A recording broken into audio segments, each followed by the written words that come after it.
not the main night. What we doing? The same thing that we talked about we were going to do in the DMs before you picked Jermaine. 2026, we're doing it. Promise?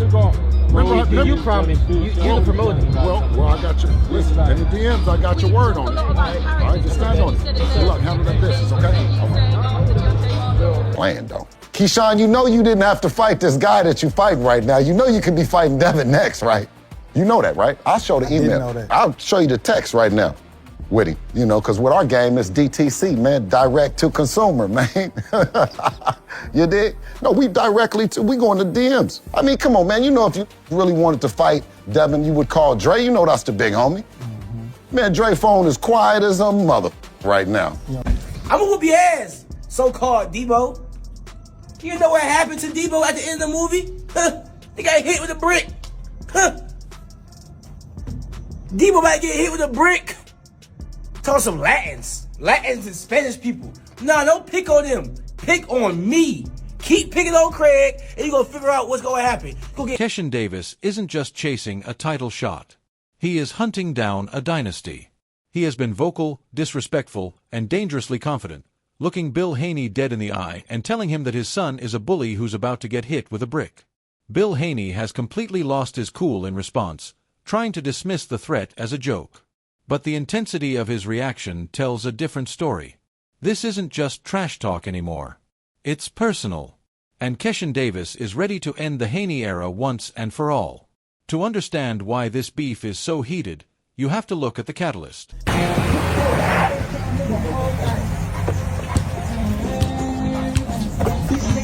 Hey, where the hell Debo at? Talk all that shit, man. Where Devin? Where Debo at? So-called Debo. Where Devin at? Where Debo? You ain't see him? Nigga hot, man. Debo! Hey, Debo! Where the hell you at, man? What you doing? Hey, where is Debo? We looking for you. We on the block. Debo got hit with a brick. Y'all already know how I'm coming. Yeah. Debo, where you at? He scared his brick. Keyshawn Davis didn't just win his last fight. He sent a terrifying message to the entire division. He stepped into the ring with Jermaine Ortiz, a guy who gave nightmares to legends like Vasily Lomachenko and Teofimo Lopez. And he did what nobody else could do.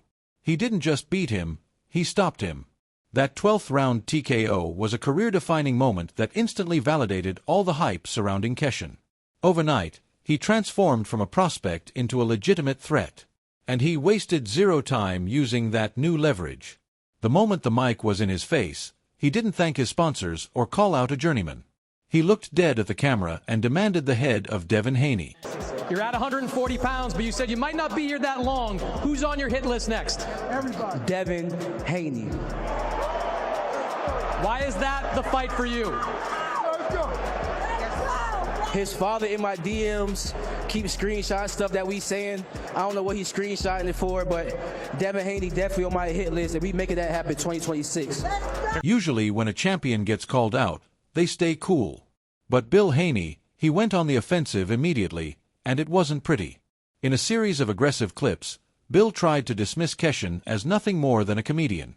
He mocked the current generation of fighters, lumping Keyshawn in with guys like Ryan Garcia and Teofimo Lopez, claiming they are all just jokers looking for a payday rather than serious warriors. But here is the thing. Bill's reaction was so intense that it backfired. Instead of making Keyshawn look small, Bill's emotional outburst made it look like he was gatekeeping. Fans started asking the obvious question.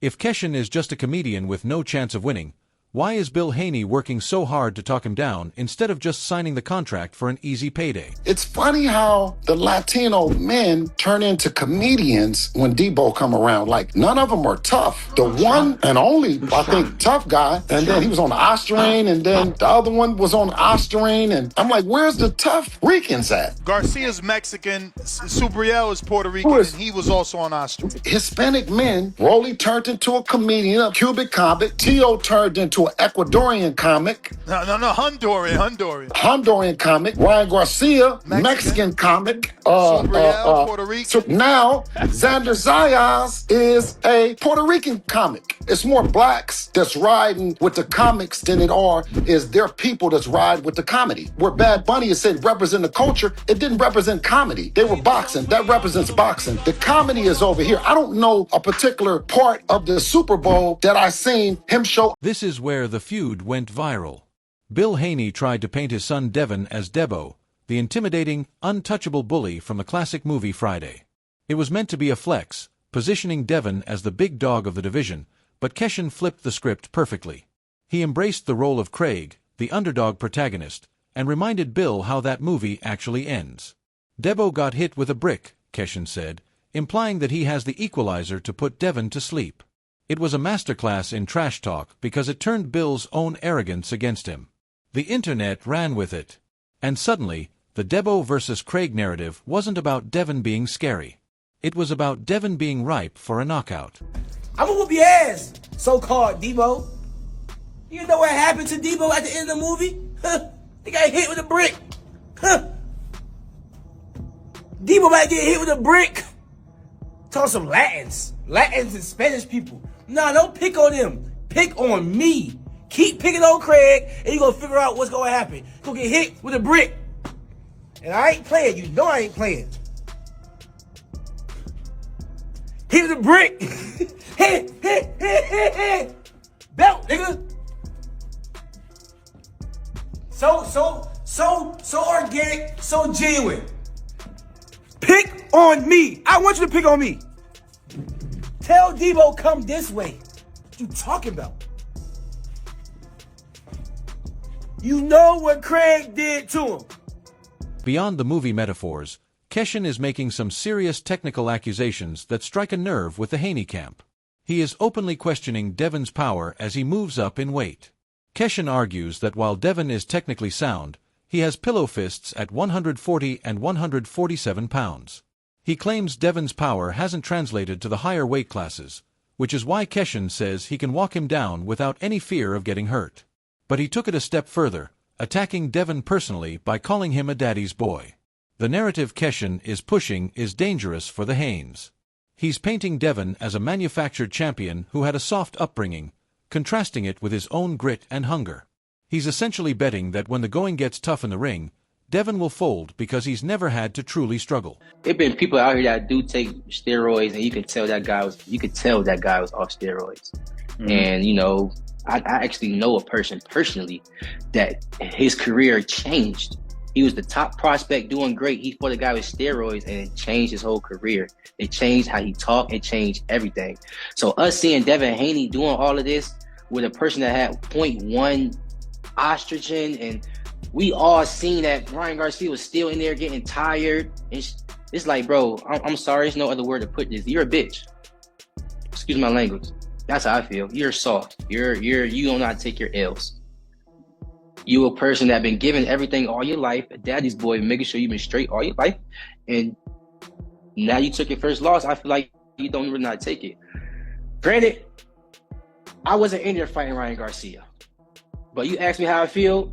You done took it always to suing and all that extra shit. I feel like, bro, you soft, bro. Just when it seemed like the fight was impossible to make, Keyshawn dropped a bombshell. They were already talking behind the scenes. Keyshawn revealed that before Bill Haney started his public rant, he and Devin were exchanging DMs. According to Keyshawn, Devin's attitude was completely different in private, allegedly saying, "Let's do it." This revelation paints a fascinating picture of a divide within Team Haney. It suggests that while Devin, the fighter, might be willing to take the risk and smoke the competition, his father, Bill, the manager, is the one pumping the brakes. It feeds perfectly into the protected narrative, making fans wonder if Bill is the only thing standing in the way of this blockbuster matchup. I want to fight Devin Haney, bro. Okay. I'll fight anybody, to your point, though. I'll fight anybody, bro, that really makes sense. You know what I'm saying? And I'll fight Africa. I'll fight Africa. But I want to fight Devin Haney, bro. I really want to fight him. Keyshawn didn't stop at the soft allegations. He went for the jugular by bringing up Ryan Garcia. He criticized how Devin handled his loss to Garcia, accusing him of making excuses rather than taking his L like a man. By invoking the Ryan Garcia fight, Keyshawn is reminding the world that Devin is not invincible. He's suggesting that Devin's chin is suspect and that his mental fortitude is shaky when things don't go his way. It's a low blow, but it's effective. It forces Devin to relive his most embarrassing moment in the ring and challenges him to prove that he has recovered mentally from that beating.